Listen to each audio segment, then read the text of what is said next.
俾人騙嗰個人係點咧？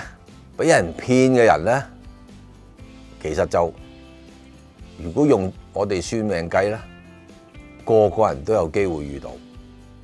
你最聰明嘅人都可以俾人遇到。嗱，譬如你而家大部分人日日都收到嗰啲電話，咁你其實都係遇到嘅。問題係你俾唔俾人受騙啫嘛，係咪先？所以被唔被騙咧，其實就睇個人嘅。咁嗰個人咧，嗱，被騙就即係被破財啦。咁有咩人個樣係可以容易被破財嘅咧？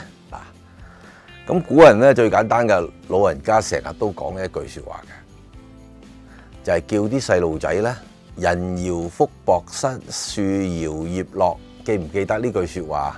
好多老人家都講呢樣嘢嘅。咁所以佢就話，原來咧嗰啲人啊，成日坐喺度咧，熬嗰個膝頭哥啊，喐個膝頭哥喺度摁下摁下嘅咧，呢個就容易破財唔聚財嘅人嚟㗎。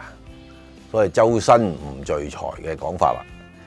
咁另外啦，跟住步行嘅時候咧，係全身喐嘅。係啦，即係好似舊時啊咩啊嗰啲粵語殘片啊，鄭君綿嗰啲咁嘅飛仔嗰啲咁嘅樣啊，摁下摁下嗰啲咧，咁佢話咧呢個亦都係破財嘅相。